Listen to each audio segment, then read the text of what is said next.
Okay, Cabinet, it's 6 o'clock, so we'll make a start. So welcome everybody to today's Cabinet meeting. Item 1 is apologies for absence. So I've had apologies from Councillor Akhtar and Councillor Eddie Moores. Item 2 is urgent business. I've not received any, no items of urgent business? No, okay, sorry, I didn't know whether you were shaking your head to say there was. Item 3 is declarations of interest. Do any members have any interest that they want to declare? No. And item 4 is public question time. And as I understand, there are no public questions. Thank you. Item 5 is minutes of the Cabinet meeting held on the 18th of October 2021. Does Cabinet agree with the minutes? Agreed. Thank you. Item 6 is Oldham Council's corporate pay challenge, and that's my item. So you'll remember, colleagues, that in 2020 we invited the Local Government Association to undertake a peer review of the council, its directions, its strategies and its main activities. The reviews were a part of their vital sector improvement work, and it brought together experts and senior professionals from other councils across the country and from the LGA itself to offer us feedback on key areas of activity, strategy and performance. And they also, at the end of that review, offered a set of recommendations for improvement. We received the report with recommendations in June 2020 and built on that action plan to answer those recommendations accordingly. But since then, and despite the inevitable distraction of the pandemic, we've delivered against these recommendations. And some of them include the development of a new COVID recovery strategy to set clear priorities and directions for the council, agreeing our ambitious Creating a Better Place strategy to drive regeneration across the borough, and the delivery of a workforce strategy to fully support and empower our staff to help us deliver those priorities. So the report that you've got in front of you outlines the work we've done since that time and to address the feedback the LGA had given to us then. It's here only for noting at this stage and to formally complete all that peer review process. But what we can commit to, and I think is really, really appropriate, is that we ask them to come back at an appropriate time to carry out another peer review to help us make the next steps in our improvement process. So do any members have any comments they want to make on that? No?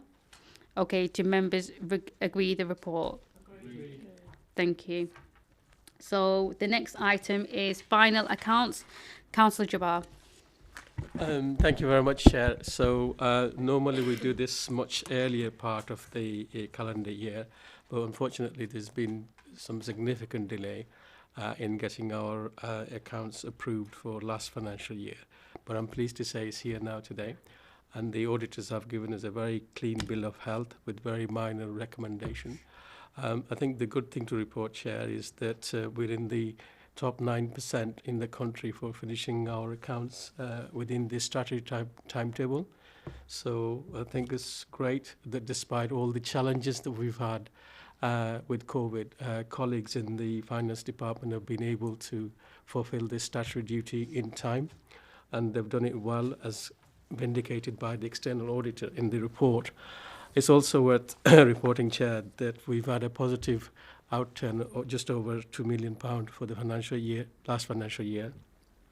So this report has to come here for your consideration and approval, and then it has to go to Council for full approval there, Chair. Obviously, weighty document, but happy to answer any questions colleagues got around the table. Thank you, Councillor Jabbar. Does any member have any comment they want to make? No? Okay. Does Cabinet agree with the recommendations of the report? Yep, brilliant. Thank you.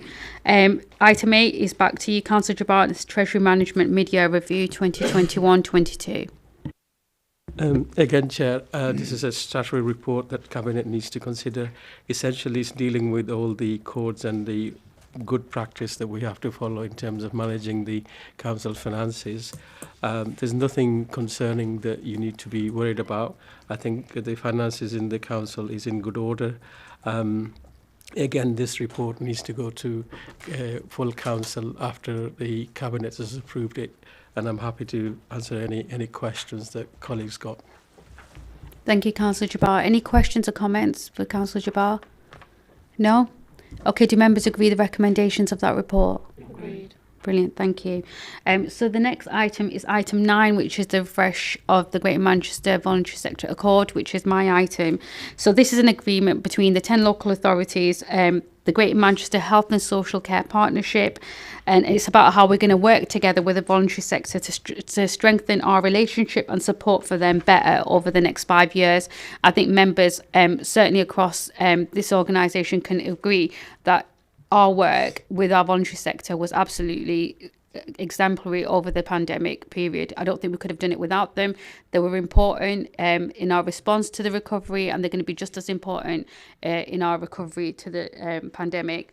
But it contains 8 commitments which aim to ensure the importance of that sector and our communities to local people, and it's recognising the decisions we make, the services we deliver, and how we're going to spend our money.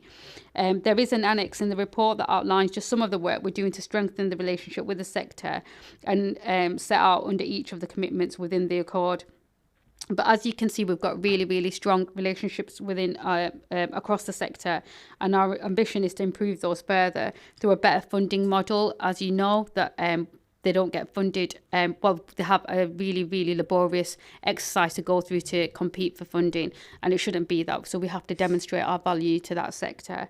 But what's important to note is that this item is absolutely our thanks and recognition to Oldham's voluntary sector. I think they played, like I said earlier, a pivotal role. I think we have to acknowledge the work that Action Together did in that as well. So a big thanks to me. To them, and their support was invaluable. But I think every time you look at something, so even when it's like the food packages or anything, they were at the heart of it, whether it was the vaccinations, whether it was like encouraging people to, isolate or get tested. Their workforce was there out there, in great numbers, helping us cascade the messages throughout our communities. And so I think they genuinely save lives every day, day in, day out, in such a wide variety of ways. And this accord sets out our gratitude and establishes a basis for supporting them in every way we can, and with the respect that they deserve. So I'm asking members to agree that report. But before you do that, do you have any comments or any questions? No? So are we okay to note that report? Agreed. Thank you.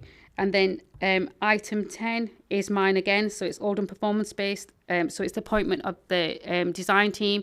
So this is a pretty straightforward report. It's just the commitment to go with the design team that we have in this report, and it's an important next step in helping us get the planning application ready towards the end of the year. So do members have any questions or comments on that? Hannah? I just wondered, Chair, if either you or Councillor Mushtaq could talk us through a bit about what the performance space will actually be doing when it's done.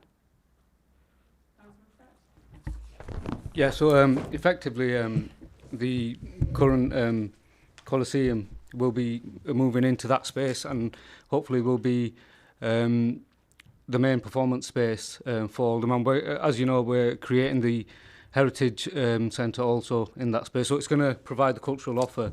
I think it's important we all have a role to play in increasing and improving the perception of the cultural offer in Oldham, and I think a space like this is really important because it just sends out the right message that we are serious about culture. And I think given the past decade of austerity, we rightly have a focus on assisting our residents with things like food poverty and fuel poverty. But actually beyond that, we want to provide the best offer for them in terms of our young people's development, parental engagement, and development of the adults as well. And raising aspirations, and I think things like this can get lost. So it is really important, and as mentioned by Councillor Shah, we need this to approve this hopefully today to progress this. It's a really important step for Oldham moving forwards. Thank you. Thank you, Councillor Mushtaq, and thank you, Councillor Roberts. Do members agree with the report? Agreed? Okay, thank you. So that takes us to part. Oh yeah, so exclusion of press and public. Move. Brilliant. Thank you.